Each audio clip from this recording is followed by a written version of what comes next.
Shalom jemaat yang dikasihi Tuhan. Kita akan mulai ibadah kita pada hari ini. Saya undang jemaat untuk bersaat teduh.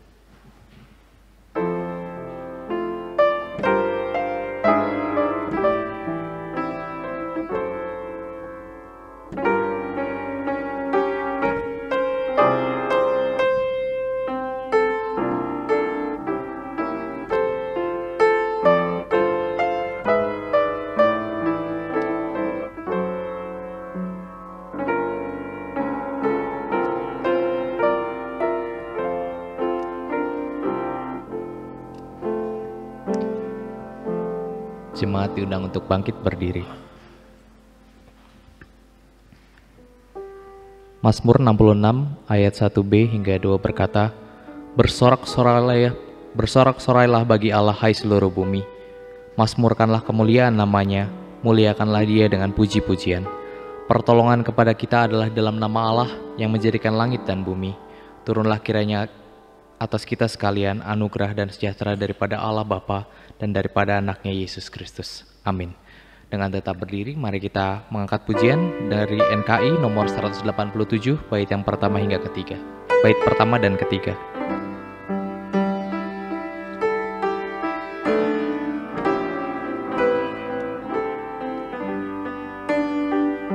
Ke tempat yang tertinggilah nama hatiku, merindulah waktu berjalan pintaku. Tuhan tetapkan jiwaku, Tuhan angkatkan jiwaku lebih dekat kepadamu, makin tinggi ku merindu. Tuhan angkatkan jiwaku.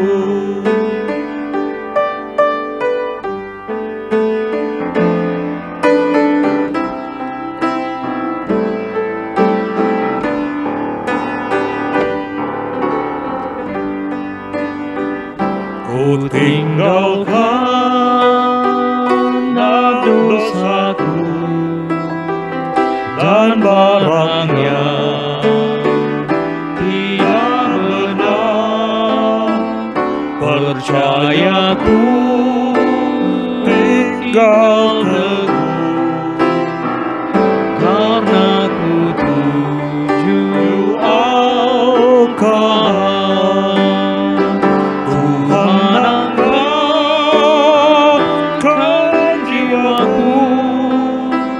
Lebih dekat kepadamu, makin tinggi ku merindu. Tuhan angkatkan jiwaku.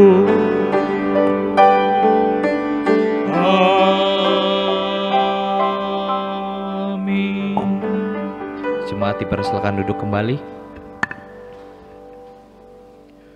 Kita masuk dalam doa pengakuan dosa. Mari kita berdoa. Bapa kami yang di sorga, dengan kasih-Mu Engkau telah menjadikan kami. Dengan kasih-Mu Engkau telah menjaga kami. Dan dengan kasih-Mu Engkau juga hendak menjadikan kami sempurna. Dengan rendah hati kami mengaku bahwa kami tidak mengasihi-Mu dengan segenap hati, roh, jiwa, dan seluruh hidup kami. Kami juga tidak mengasihi sesama kami manusia sebagaimana Kristus telah mengasihi kami. Memang Engkau di dalam kami, tetapi keinginan daging kami telah membuat kami lupa akan kehendak-Mu. Ampunkanlah kami Bapa. Tolonglah kami agar kami bertobat dari dosa-dosa kami dan dari hidup kami yang salah. Pimpinlah kami dengan roh-Mu agar kami dapat berlaku seperti yang Engkau kehendaki, sehingga kami dapat masuk ke dalam kemuliaan-Mu yang sempurna, demi Yesus Kristus Tuhan kami yang telah mengajarkan kami berdoa. Bapa kami yang di sorga, dikuduskanlah namamu, datanglah kerajaanmu, jadilah kehendak-Mu di bumi seperti di sorga. Berikanlah kami pada hari ini makanan kami yang secukupnya, dan ampunilah kami akan kesalahan kami, seperti kami juga mengampuni orang yang bersalah kepada kami. Dan janganlah membawa kami ke dalam pencobaan, tetapi lepaskanlah kami daripada yang jahat, karena Engkau yang punya kerajaan dan kuasa dan kemuliaan sampai selama-lamanya. Amin. Mari kita kembali memuji Tuhan dengan menyanyikan lagu dari nyanyian Kemenangan Iman nomor 178, bait yang pertama dan kedua.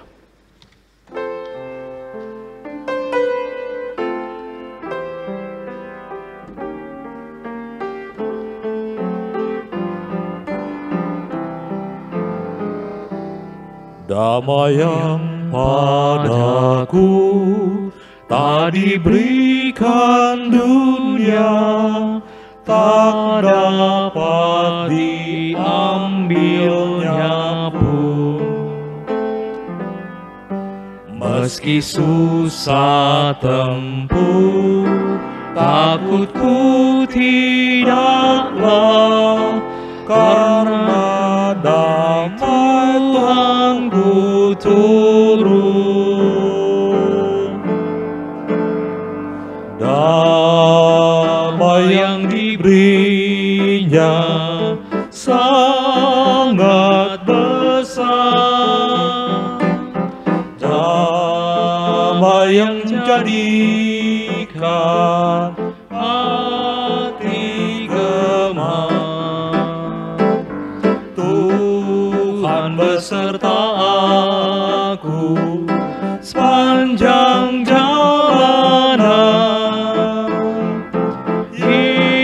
Yesuslah saja ku harapkan.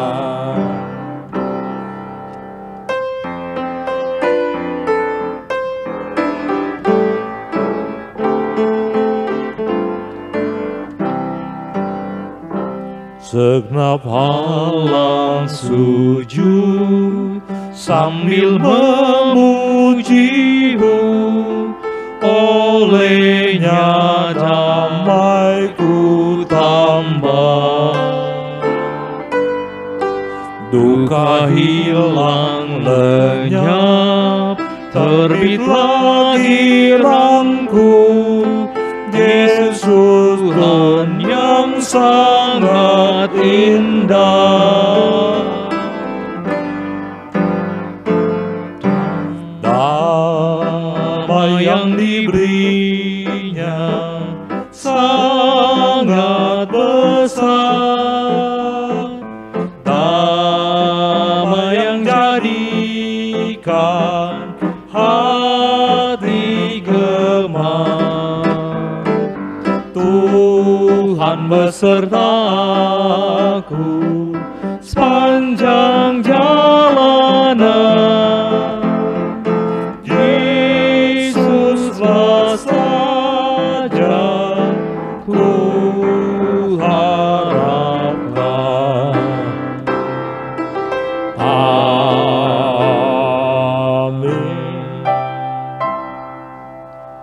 Bacaan responsoria kita hari ini diambil dari kitab Mazmur pasal 138 ayat yang pertama hingga ke-8. Mazmur pasal 138 ayat yang pertama hingga ke-8. Kita akan membacanya bersaut-sautan. Saya mengundang jemaat untuk bangkit berdiri. Mazmur 38 ayat yang pertama hingga 8. Nyanyian syukur atas pertolongan Tuhan dari Daud. Aku hendak bersyukur kepadamu dengan segenap hatiku, di hadapan para Allah aku akan bermazmur bagimu. Memuji namamu, oleh karena kasih-Mu dan oleh karena kesetiamu, sebab Kau buat namamu dan janjimu melebihi segala sesuatu. Pada hari aku berseru, Engkau pun menjawab aku. Engkau menambahkan kekuatan dalam jiwaku. Jadi bumi akan bersyukur kepadamu ya Tuhan, sebab mereka mendengar janji dari mulut-Mu. Mereka akan menyanyi tentang jalan-jalan Tuhan, sebab besar kemuliaan Tuhan. Namun Ia melihat orang yang hina dan melihat orang yang sombong dari jauh. Jika aku berada dalam kesesakan, Engkau mempertahankan hidupku. Terhadap amarah musuhku, Engkau mengulurkan tangan-Mu, dan tangan kanan-Mu menyelamatkan aku. Tuhan akan menyelesaikannya bagiku. Ya Tuhan, kasih setia-Mu untuk selama-lamanya. Janganlah Kau tinggalkan perbuatan tangan-Mu. Amin. Gloria Patri.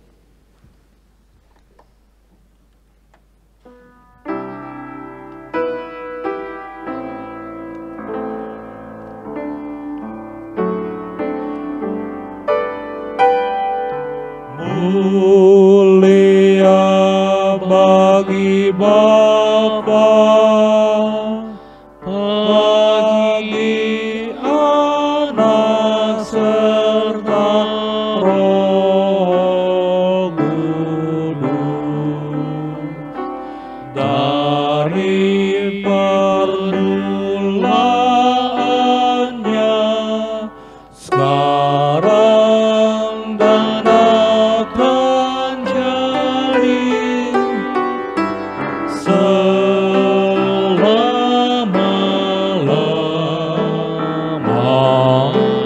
Amin.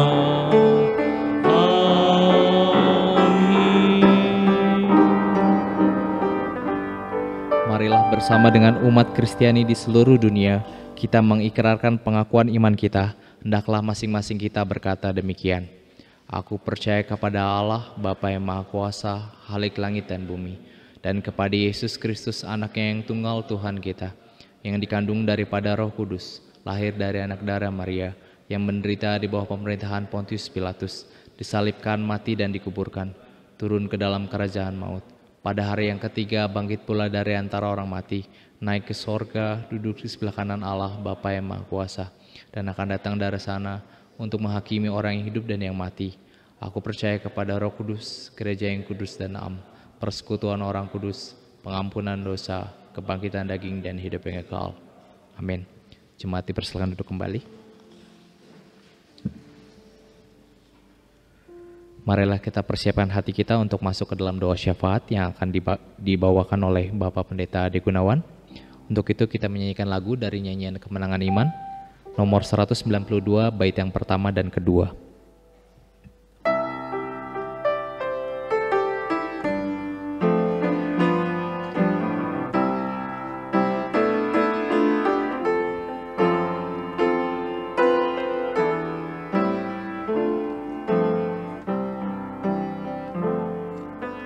Hantarku di jalan berang, hantarku kalau benar, ku sejahtera kalau terang, cintamu bergemilang, Yesus Tuhan, dengarlah seru doaku, di salib-Mu ya Tuhan, ku pintakan selamatku.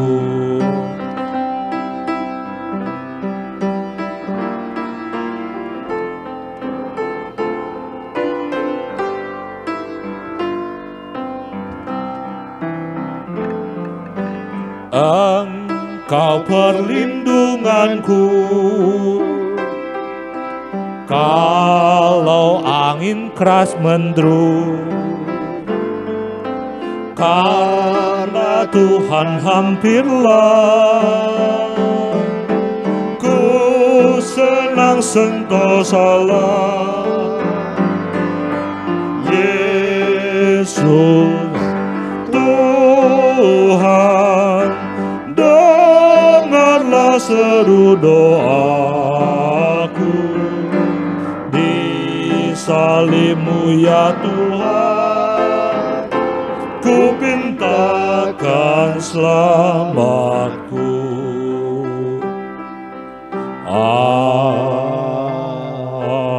Amin. Mari kita berdoa.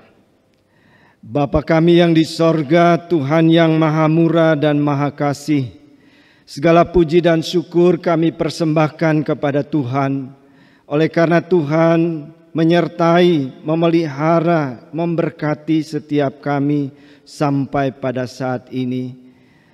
Tuhan, pada saat ini kami mau menyatukan hati dan iman kami di dalam doa syafaat kami. Bapa di sorga, kami berdoa untuk pemerintah kami yang ada, baik Presiden Jokowi, Wakil Presiden, para menteri, dan semua aparat negara, dari pusat sampai ke seluruh daerah. Tuhan, kiranya Engkau mengaruniakan hati yang takut akan Tuhan, hikmat dan kuasa daripada Tuhan, supaya mereka dapat menjalankan tugas di dalam bangsa dan negara kami dengan baik. Kiranya Engkau dapat menggunakan mereka untuk memberikan pertolongan dan jalan keluar di dalam segala persoalan yang kami hadapi. Kami berdoa khususnya Tuhan untuk usaha memutuskan rantai COVID-19 penularannya, agar supaya Tuhan memberkati semakin hari semakin berkurang pasien dan juga semakin banyak orang yang dapat disembuhkan.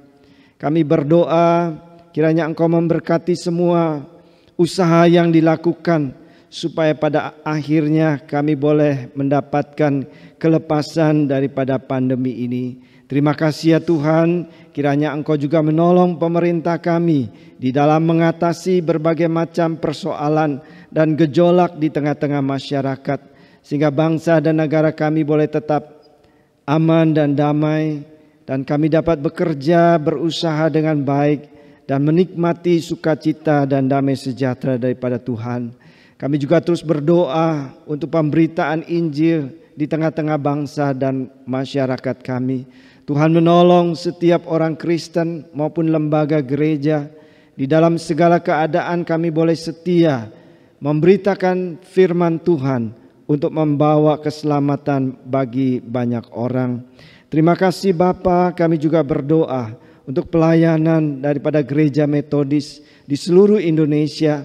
Tuhan berkatilah setiap hamba Tuhan, setiap majelis dan semua pelayan, supaya kami dapat melayani Tuhan dengan baik, menjadi alat di dalam tangan Tuhan untuk menolong jemaat di dalam pertumbuhan rohani mereka. Bahkan di dalam segala pergumulan hidup mereka, kami boleh hadir sebagai perwujudan kasih dan pertolongan Tuhan bagi mereka. Kami rindu ya Tuhan, supaya Engkau memakai setiap kami untuk menjangkau lebih banyak jiwa untuk diselamatkan di dalam Kristus.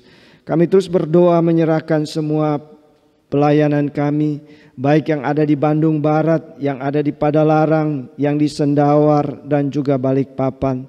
Kiranya Engkau berkati kami semua di dalam pelayanannya masing-masing. Kami berdoa khususnya gereja kami di Bandung Barat yang merencanakan untuk membuka ibadah di tempat pada tanggal 6 Desember yang akan datang. Tuhan, Engkau tahu akan kerinduan hati kami bisa berkumpul untuk menyembah Tuhan, bisa mendengarkan firman Tuhan, dan saling melayani satu dengan yang lain. Lindungilah kami dari segala mara bahaya dan sakit penyakit, semua virus-virus Tuhan, Engkau lindungi kami supaya kami boleh menjadi saksi Tuhan yang baik. Terima kasih ya Bapa. Kami berdoa juga ya Tuhan, menyerahkan setiap jemaat kami di dalam kesehatan mereka. Kiranya Engkau menopang, khususnya mereka yang sudah lanjut usia. Tuhan menolong mereka supaya mendapatkan kekuatan dan kesehatan daripada Tuhan. Kami ingat untuk Oma Chu Wai Cheng yang beberapa minggu yang lalu sakit dan dirawat di rumah sakit. Kami mohon kiranya Tuhan melawat dia dan memberikan pertolongan dan kesembuhan. Kami juga berdoa untuk Bapak Dr. Gunawan Simon yang beberapa hari ini mengalami kelemahan tubuh. Tuhan, kiranya Engkau melawat dia, memberi kekuatan dan kesehatan, juga menolong dia supaya ia bisa tidur dengan pulas. Dia mendapatkan kekuatan dan damai sejahtera daripada Tuhan. Kami menyerahkan setiap anak-anak kami di dalam pendidikan mereka, baik dari playgroup sampai ke perguruan tinggi. Tuhan, kiranya Engkau mengaruniakan hikmat dan akal budi, walaupun melalui online. mereka tetap dapat terus bertumbuh di dalam pendidikannya. Pada akhirnya mereka boleh berhasil dan mendapatkan masa depan yang baik daripada Tuhan. Demikian pula Tuhan, kami berdoa untuk rumah tangga daripada setiap jemaat kami. Kami mohon Tuhan, kiranya Engkau hadir di tengah-tengah mereka.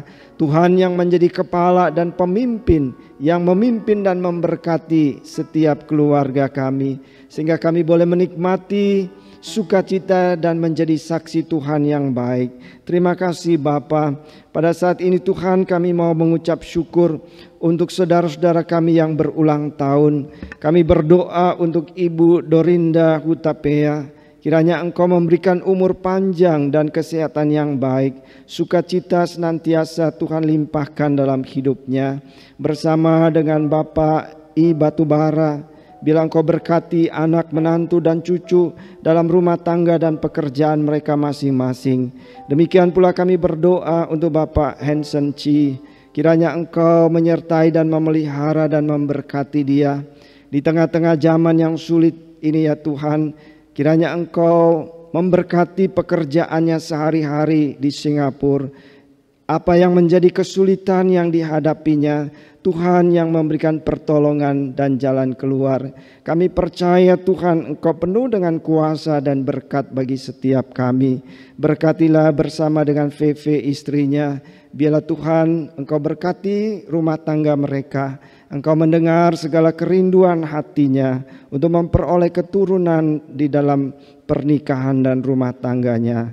Terima kasih Bapa, kami juga berdoa untuk anak Anjeli Novinita, putri daripada Bapak dan Ibu Doni Rokis. Tuhan, kami berdoa untuk anak kami ini, berkatilah pertumbuhannya, berkatilah pendidikannya sehari-hari. Juga biarlah ia boleh bertumbuh menjadi anak yang takut akan Tuhan, yang mendapatkan hari depan yang baik daripada Tuhan. Berkatilah orang tuanya, khususnya ayahnya yang sedang bekerja, berlayar ke luar negeri, kemanapun dia pergi ya Tuhan, kiranya Engkau melindungi dan memberkati dia. Demikian pula kami berdoa untuk Ibu Sinta Chandra. Kami bersyukur Tuhan memberikan umur yang panjang kepada orang tua kami ini. Kami mohon kiranya Tuhan memberi kekuatan dan kesehatan yang baik, sukacita senantiasa daripada Tuhan. Bersama dengan Bapak Edi Supriyadi, kami berdoa kiranya Kau berkati rumah tangga mereka, anak-anak, menantu dan cucu. Tuhan peliharakan dan Tuhan berkati di dalam rumah tangga dan pekerjaannya. Demikian pula Tuhan, kami berdoa untuk Bapak Dadi Lukman. Kami berdoa kiranya Engkau memelihara dan memberkati dia. Tuhan memberikan umur yang panjang, kesehatan yang baik. Tuhan berkati dalam rumah tangga dan pekerjaannya sehari-hari. Apa yang menjadi kesulitannya, Tuhan yang senantiasa memberikan pertolongan dan jalan keluar. Terima kasih Bapa, inilah doa kami yang tidak sempurna. Tuhan mengetahui segala isi hati kami, Tuhan mengetahui segala pergumulan kami, dan kami percaya Tuhan akan menjawab dan mengabulkan doa kami tepat pada waktu dan kehendak Tuhan yang baik. Segala puji dan syukur kami persembahkan kepada Tuhan. Dalam nama Tuhan Yesus, Juru Selamat kami yang hidup, kami mengucap syukur dan berdoa. Amin.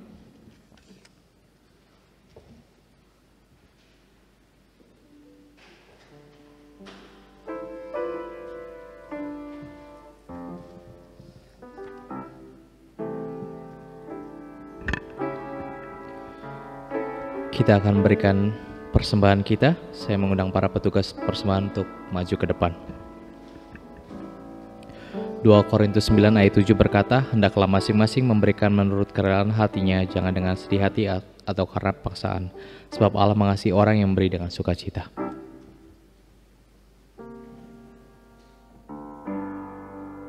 Jesus, keep me near the cross.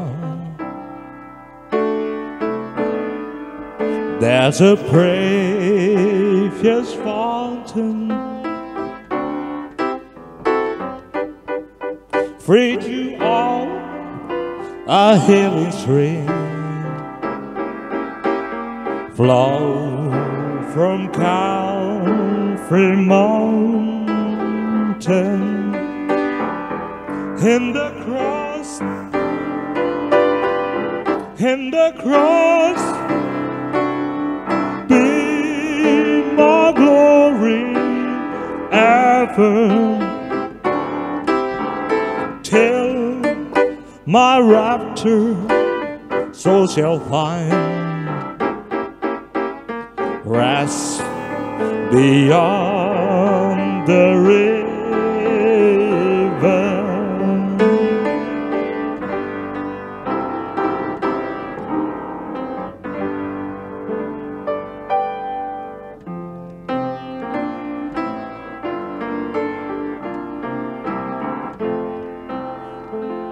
Mohon Tuhan memberkati persembahan kami ini, agar dapat digunakan untuk kemuliaan Tuhan.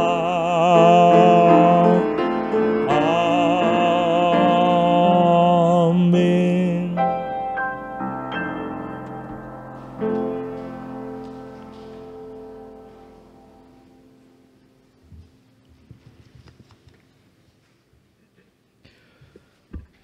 Jemaat sekalian, marilah kita persiapkan hati kita untuk mendengarkan firman Tuhan yang akan disampaikan oleh Bapak Pendeta Ade Gunawan. Untuk itu mari kita kembali memuji Tuhan dengan menyanyikan lagu dari nyanyian Kemenangan Iman nomor 208 bait yang pertama dan kedua.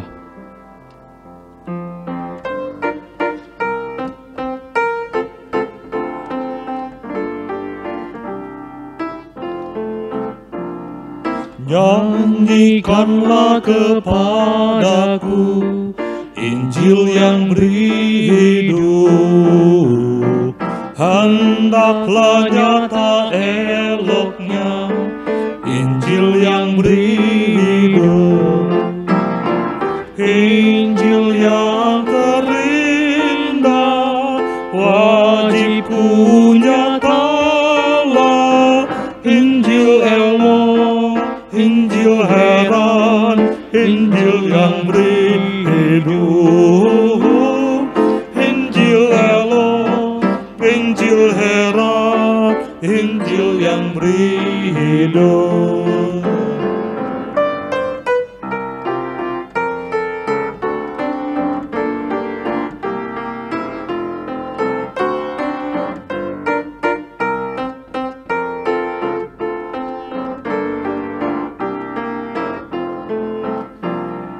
Berkat Yesus pada sekalian, Injil yang beri hidup.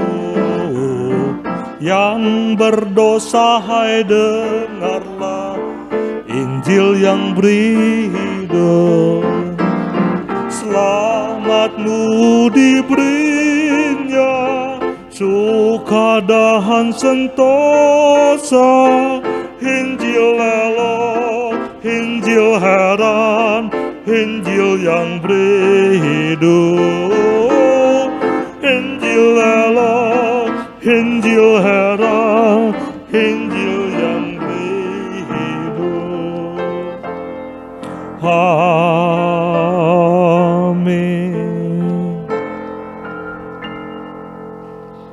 Mari kita berdoa.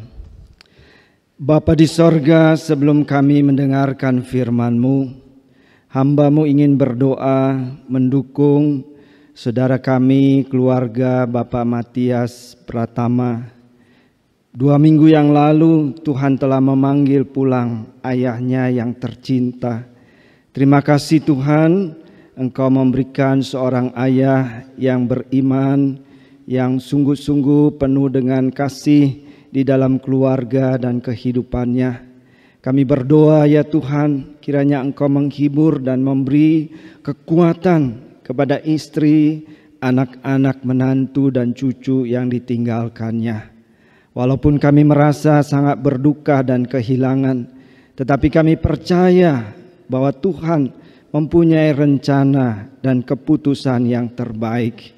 Terima kasih ya Bapa. Kiranya Engkau menyertai dan memelihara seluruh keluarga yang ditinggalkan. Sekarang ya Tuhan, biarlah Roh-Mu yang kudus menolong kami. Ketika kami membaca dan merenungkan firman-Mu, kami mohon kiranya Tuhan berbicara kepada setiap kami yang ada di dalam gedung gereja ini, yang beribadah di rumah masing-masing, dimanapun mereka beribadah. Tuhan menyertai mereka. Dalam nama Tuhan Yesus kami bersyukur. Amin. Shalom Bapak Ibu yang dikasihi Tuhan. Mari kita membuka surat Filipi pasal yang kedua. Filipi pasal 2 kita akan membaca dalam ayat 25 sampai ayat yang ke-30.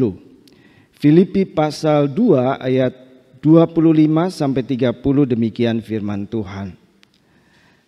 Sementara itu kuanggap perlu mengirimkan Epafroditus kepadamu, yaitu saudaraku dan teman sekerja serta teman seperjuanganku, yang kamu utus untuk melayani aku dalam keperluanku. Karena ia sangat rindu kepada kamu sekalian dan susah juga hatinya, sebab kamu mendengar bahwa ia sakit. Memang benar ia sakit dan nyaris mati, tetapi Allah mengasihani dia, dan bukan hanya dia saja, melainkan aku juga, supaya duka citaku jangan bertambah-tambah. Itulah sebabnya aku lebih cepat mengirimkan dia, supaya bila kamu melihat dia, kamu dapat bersuka cita pula dan berkurang duka citaku. Jadi sambutlah dia dalam Tuhan dengan segala sukacita, dan hormatilah orang-orang seperti dia. Sebab oleh karena pekerjaan Kristus ia nyaris mati, dan ia mempertaruhkan jiwanya untuk memenuhi apa yang masih kurang dalam pelayananmu kepadaku. Sampai demikian pembacaan firman Tuhan. Berbahagialah kita yang senantiasa membaca, merenungkan dan melakukan firman Tuhan. Saudara yang dikasihi Tuhan, nama Epafroditus tidak terlalu dikenal di kalangan orang Kristen. Kita jarang mendengar orang namanya Epafroditus. Walaupun kalau saudara cari di Google, ada beberapa orang Kristen yang menggunakan nama Epafroditus. Saudara-saudara, tetapi walaupun kurang dikenal, bahkan mungkin di antara saudara baru saat ini mendengarkan khotbah tentang Epafroditus, walaupun dia kurang terkenal, tetapi kehidupan dan pelayanannya patut menjadi teladan dan menjadi berkat bagi kita. Saudara-saudara, ada 3 hal dalam hidupnya yang patut diteladani oleh orang Kristen. Yang pertama adalah hidup yang diubahkan. Saudara-saudara, nama Epafroditus secara hurufiah artinya lovely, handsome, charming, ya.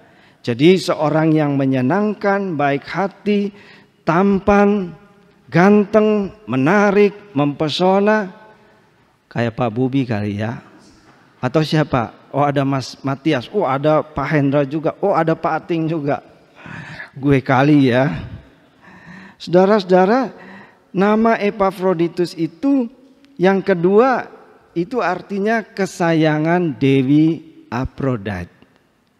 Ya, saudara tahu bahwa Dewi Aphrodite itu adalah dewi sesembahan orang Yunani. Nah, saudara, Epafroditus artinya kesayangan Dewi Aphrodite. Nah, dari namanya ini memberikan petunjuk kepada kita bahwa Epafroditus berasal dari keluarga bukan Yahudi. Dia bukan umat Allah. Dia adalah keturunan orang Yunani. Ia berasal dari keluarga penyembah berhala.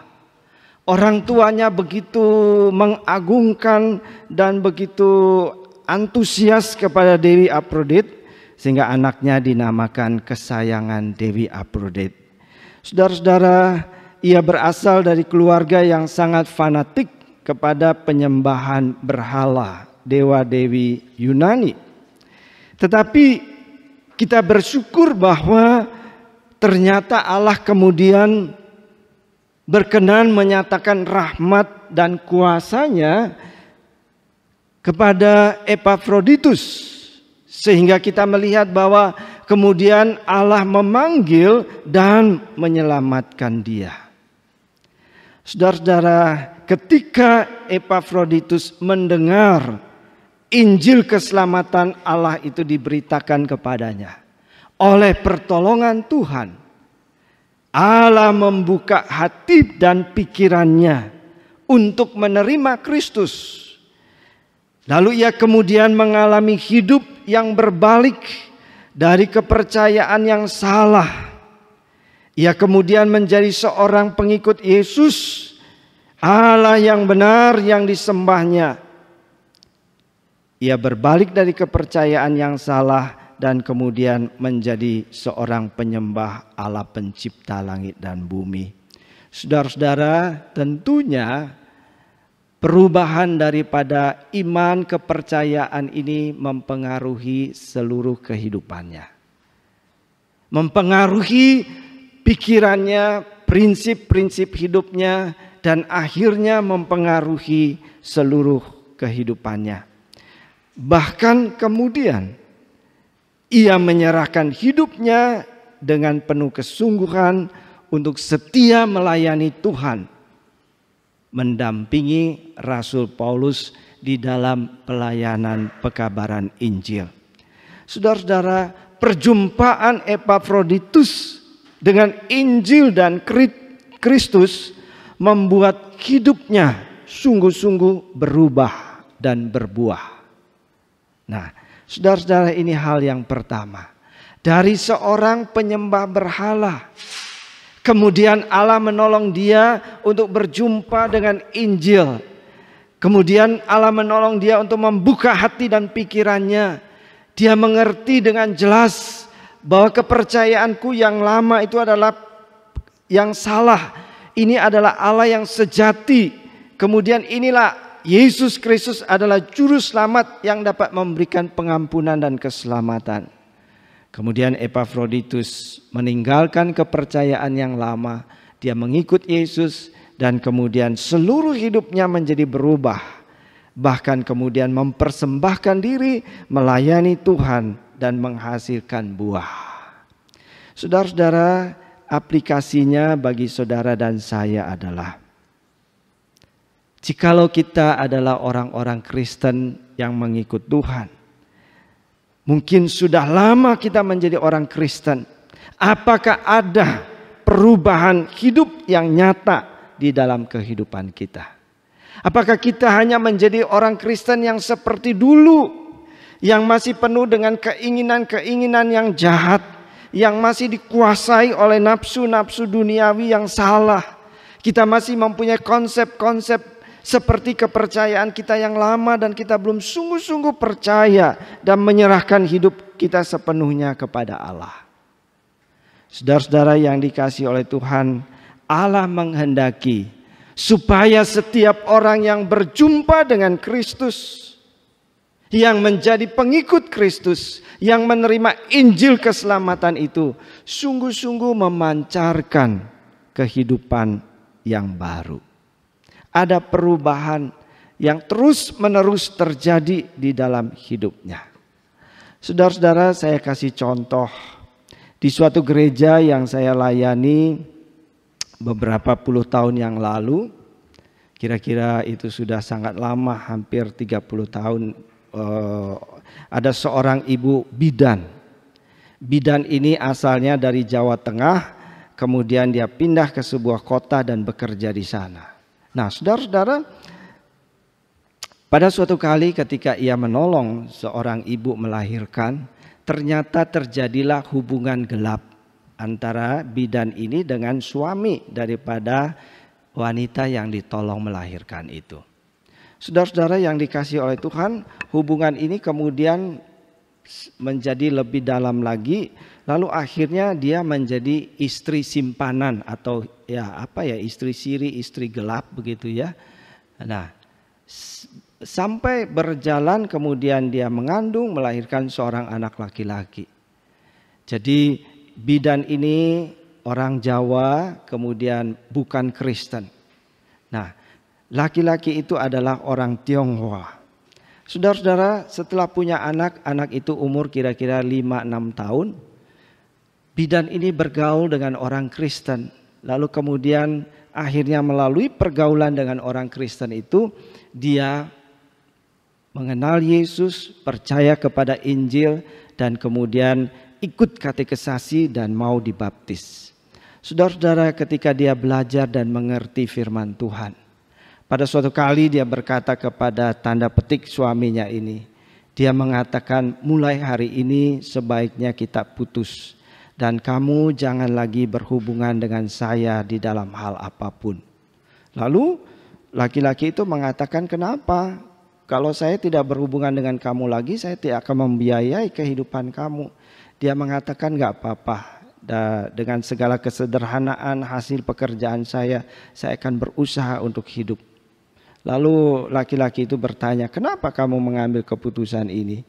Dia mengatakan, saya sudah mendengarkan firman Tuhan. Saya sudah percaya dan menerima Kristus.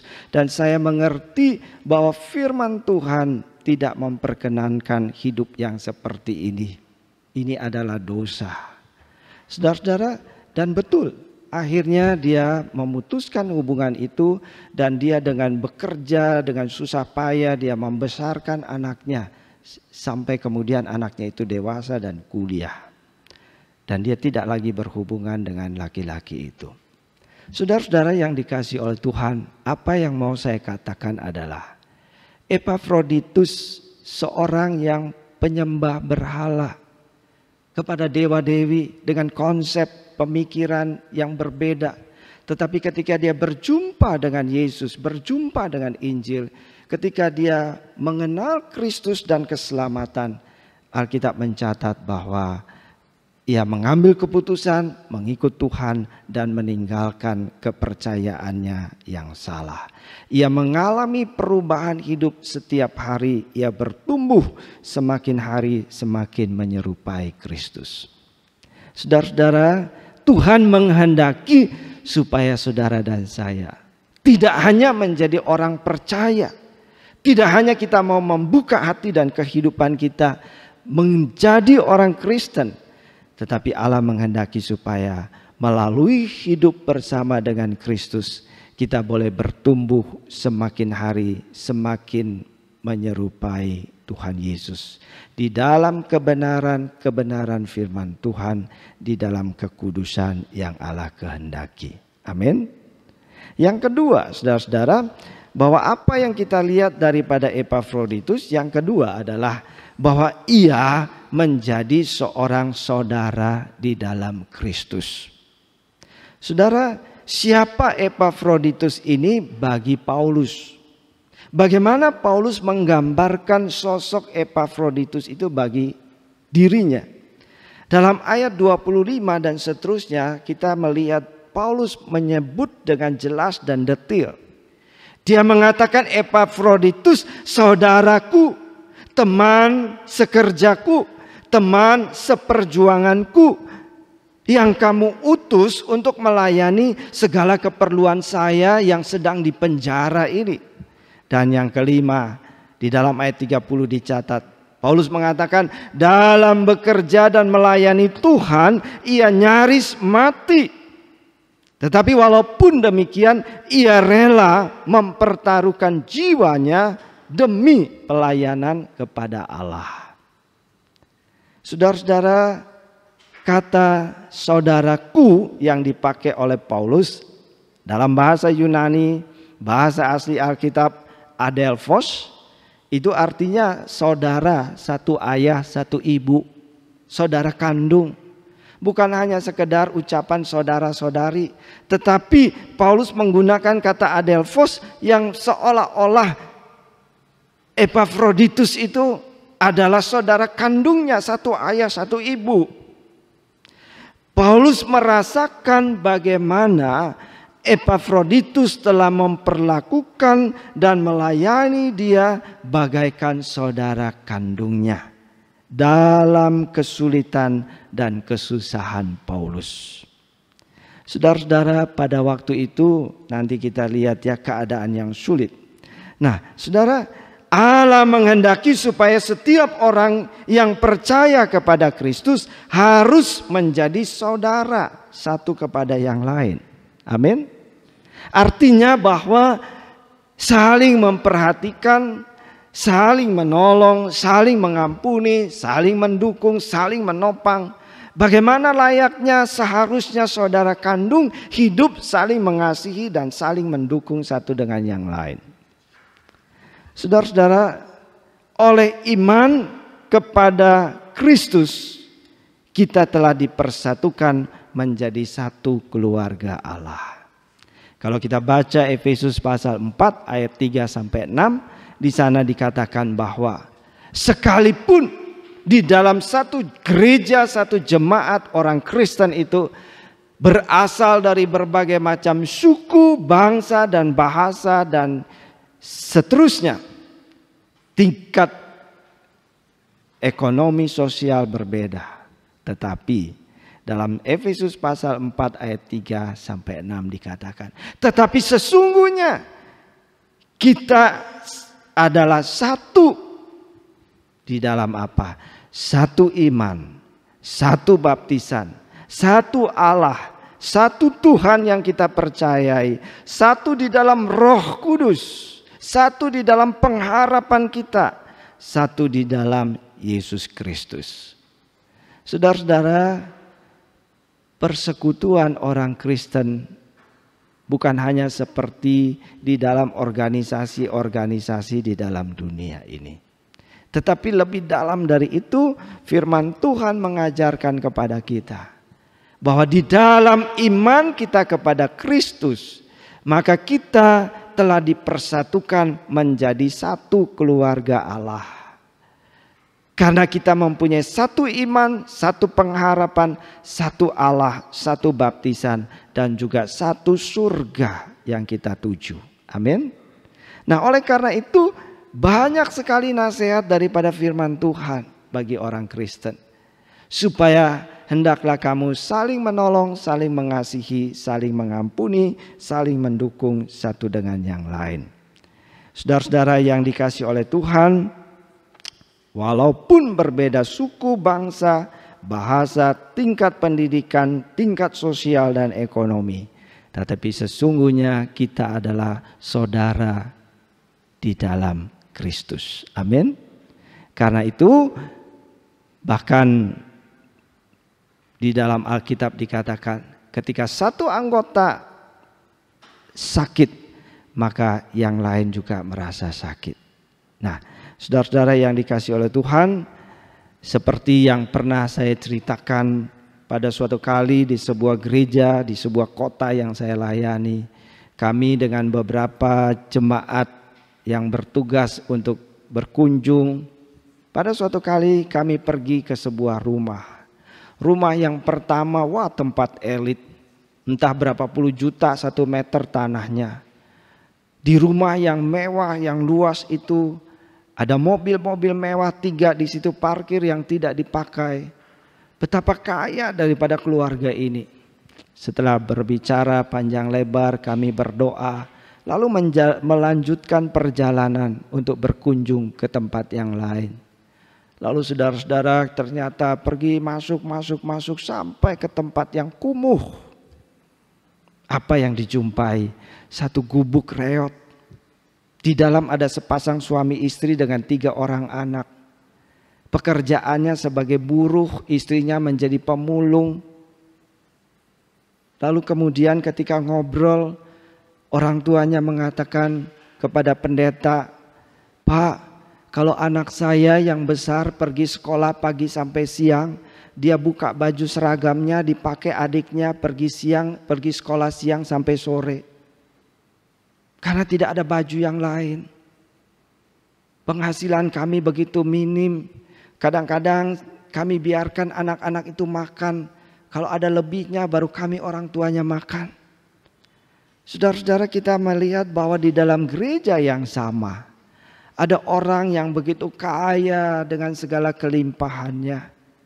Saya pernah diundang ke Jakarta, satu keluarga mau mengucap syukur untuk rumah yang baru. Lalu di dalam kamar saya itu ada satu kulkas besar. Waktu saya buka, waduh, makanannya penuh dari coklat, es krim dan semua segala macam. Dan itu sepertinya penuh begitu, tidak pernah disentuh. Nanti tahu-tahu kadaluarsa dibuang. Saudara-saudara, ada orang yang di dalam kelimpahan dan kekayaan. Tetapi ada orang di dalam gereja yang sama, jemaat yang sama, di dalam kemiskinan dan keterbatasannya yang luar biasa. Ada orang yang sedang di dalam keberhasilan, tetapi orang lain sedang bergumul dengan kegagalan dan keterpurukannya. Nah, disinilah maksud daripada firman Tuhan. Paulus mengatakan, Epafroditus, ketika aku dipenjara oleh karena pemberitaan Injil, ketika aku di dalam keterpurukan yang begitu hebat, jemaat kemudian mengutus Epafroditus dan dia menjadi saudara sekandungku yang menolong aku di dalam segala kebutuhanku. Bahkan Paulus katakan, ia rela mempertaruhkan nyawanya demi pelayanan bagi Paulus. Nah, saudara-saudara yang dikasihi oleh Tuhan, nasihat firman Tuhan bagi kita adalah, hendaklah saudara dan saya memperlakukan setiap orang Kristen, terutama mereka yang ada di dalam gereja kita, menjadi saudara bagi kita sekalian. Amin. Ketika saudara mendengar ia di dalam duka cita, berikanlah dukungan dan penghiburan. Jikalau mereka di dalam kekurangan dan kita tahu dan kita punya, ulurkanlah tanganmu untuk menolongnya. Amin.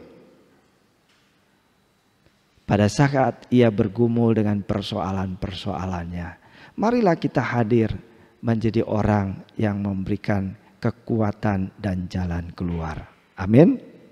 Yang ketiga, yang terakhir saudara-saudara, bahwa apa yang kita bisa lihat daripada Epafroditus, yaitu pelayan Tuhan yang setia. Di dalam ayat 30, di situ Rasul Paulus mengatakan, Epafroditus adalah seorang pelayan Tuhan yang setia. Karena apa saudara? Karena ia rela mempertaruhkan jiwanya demi pekerjaan Allah. Saudara-saudara, pada masa itu keadaan sangat sulit. Rasul Paulus sebagai pimpinan jemaat sedang dipenjara. Bukan karena kesalahan, bukan karena kriminal, tetapi Paulus dipenjara karena pemberitaan Injil. Karena dia tetap setia kepada imannya dan pelayanannya kepada Tuhan. Dan jemaat pada saat itu di dalam tekanan dan penderitaan. Pasal 1 ayat 29. Orang Kristen pada masa itu, nama Kristen yang melekat itu akan mendatangkan penderitaan, tekanan dan aniaya. Dan kemudian kita mendengar juga dalam pasal 2 ayat 27, Epafroditus pun sendiri sedang menderita sakit yang parah. Tetapi di dalam keadaan yang nyaris merenggut nyawanya sendiri itu, Epafroditus berusaha untuk menunaikan tugas pelayanannya dan mempertaruhkan hidupnya. Saudara-saudara, oleh karena itu Epafroditus adalah pelayan Tuhan yang setia. Karena ia tetap setia melayani Tuhan di masa yang sukar, yang penuh dengan kesulitan, yang penuh dengan tantangan, yang penuh dengan ancaman dan penderitaan. Ia tidak menjadi kecewa, ia tidak mundur, tetapi ia tetap setia melayani Tuhan dengan penuh kesungguhannya. Ia rela menanggung penderitaan, bahkan mempertaruhkan jiwanya demi pekerjaan Tuhan. Saudara-saudara, kadang-kadang orang punya konsep melayani Tuhan supaya aku diberkati. Ada orang juga yang melayani Tuhan supaya populer, supaya aku dipuja, dipuji, dihormati. Saudara-saudara, Epafroditus memberikan teladan di dalam keadaan yang sulit, yang penuh dengan tantangan, yang penuh dengan aniaya. Ia tetap setia mengerjakan pekerjaannya itu dengan sungguh-sungguh, dan Rasul Paulus menjadi saksi. Paulus mengatakan, ia nyaris mati tetapi ia tetap melayani dengan sungguh dan setia. Saudara-saudara yang dikasihi oleh Tuhan,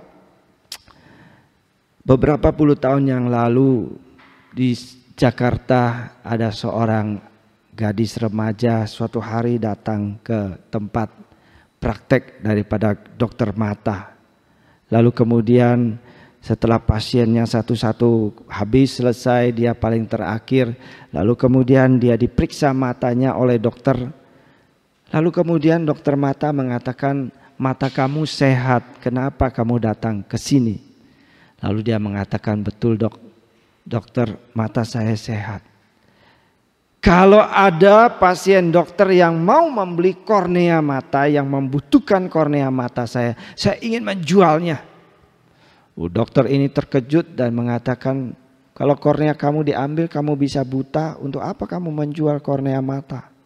Lalu dia cerita, saya orang Kristen, di gereja saya sedang ada pembangunan, sudah terhenti kira-kira 5 tahun. Sebenarnya di dalam gereja itu ada yang pabrik roti, ada punya showroom mobil. Sebenarnya ada cukup banyak orang yang mampu, tetapi semuanya tidak tergerak untuk memberikan dana pembangunan, sehingga sudah setengah jalan akhirnya terhenti. Beberapa minggu ini saya berpikir keras dan saya berdoa kepada Tuhan. Tuhan, saya anak janda miskin, saya nggak punya apa-apa yang bisa saya persembahkan untuk Tuhan. Lalu tiba-tiba saya teringat, saya ingin menjual kornea mata ini. Waduh, dokter mata ini mengatakan, nanti hari Minggu coba saya lihat gereja kamu ya. Saya juga orang Kristen. Dan dia mengatakan, ketika melihat gereja itu betul sedang dibangun, tetapi kemudian terbengkalai. Maka kemudian dokter ini menulis sebuah cek, pada waktu itu 50 juta rupiah, sekian tahun yang lalu. Mungkin sekarang nilainya 500 juta. Lalu dia berkata kepada anak perempuan ini dan majelis gereja, dia mengatakan, saya juga orang Kristen, tetapi saya bertahun-tahun lamanya menjadi orang Kristen. Saya belum pernah terpikirkan untuk mengasihi Tuhan, melayani Tuhan sedemikian rupa sampai rela mempersembahkan apa yang paling berharga di dalam hidup saya. Saudara-saudara yang dikasihi oleh Tuhan, Epafroditus rela mempertaruhkan jiwanya demi iman dan pelayanannya kepada Allah. Bagaimana dengan saudara dan saya? Amin. Mari kita berdoa. Tuhan, terima kasih untuk firman-Mu yang telah Engkau sampaikan kepada kami. Seorang yang tidak terlalu terkenal, Epafroditus, tetapi mempunyai teladan iman, kehidupan dan pelayanan bagi kami. Hidup yang diubahkan oleh Tuhan. Dari penyembah berhala menjadi seorang yang mengikut Tuhan dengan sungguh-sungguh. Tuhan, tolonglah kami supaya kami tidak hanya menjadi orang Kristen, tapi hidup bersama Tuhan akan menolong kami untuk terus berubah dan berbuah.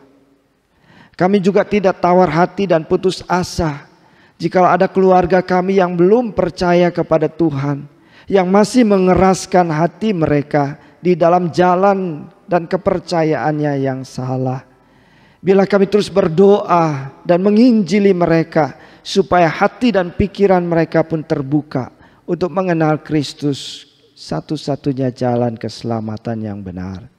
Terima kasih Tuhan, Tolonglah kami boleh menjadi saudara bagi saudara seiman di dalam gereja, yang bersedia untuk memperhatikan, mengasihi, menolong, mendukung, mengampuni satu dengan yang lain, sehingga hidup kami penuh dengan sukacita dan damai sejahtera daripada Allah. Bila Roh Kudus menolong kami untuk mencintai Tuhan, melayani Tuhan, walaupun kami harus mempertaruhkan apa yang berharga dalam hidup kami. Karena Tuhan terlalu berharga bagi setiap kami. Dalam nama Tuhan Yesus kami mengucap syukur. Amin.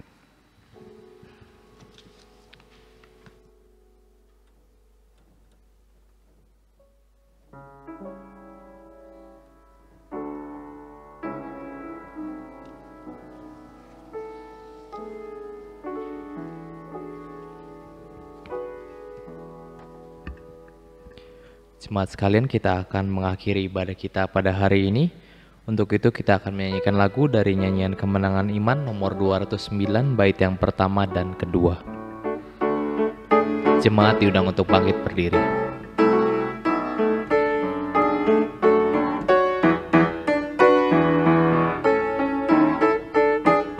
Wajibmu sesudah kau diberi selamat dan tebusan yang besar, yaitulah masyurkan Al-Masih bekerja bergema. Rajin-rajin bekerja dan masyurkan Al-Masih, baik wartakan darah Yesus penebus. Soraklah haleluya, tanah tinggi tunggulnya, hingga Tuhan datangkan kau dilantiknya terus.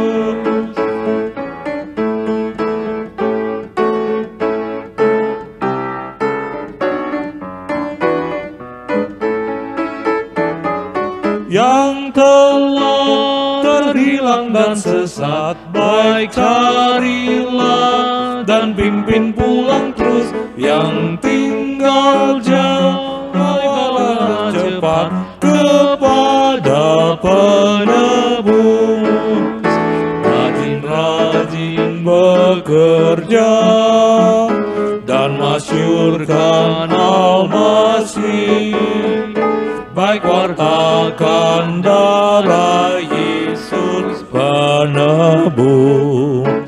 Soraklah haleluya, angkat tinggi tunggulnya, hingga Tuhan datang dan kau dilantiknya terus.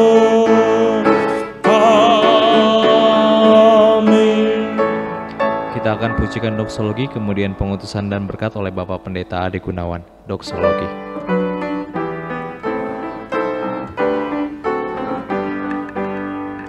Kepada Allah beri puji, serta kepada Al-Masih, Roh Kudus muliakan,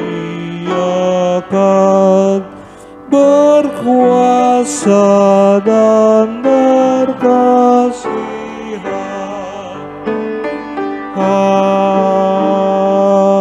Amin.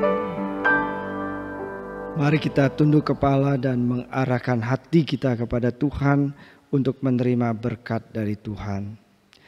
Kasih karunia dan damai sejahtera dari Allah Bapa kita, pertolongan Tuhan Yesus Kristus, kekuatan dan penghiburan Roh Kudus menyertai saudara yang beribadah dalam gedung gereja ini, saudara yang beribadah di rumah masing-masing, dimanapun saudara berada. Tuhan memberkati engkau. Amin. Amin. Amin. Amin.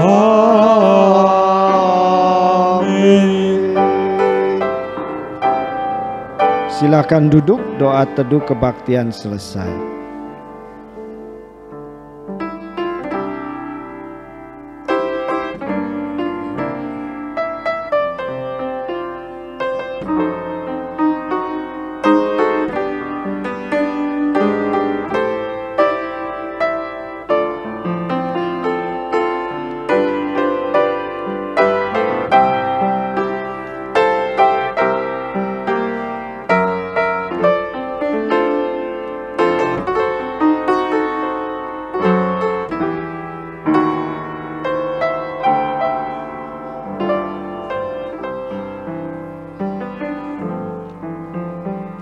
Precious Lord, take my hand, let me on, let me stand.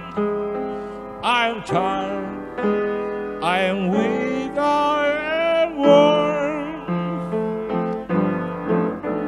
Through the storm, through the night, let me on to the light. Take my hand. Precious Lord.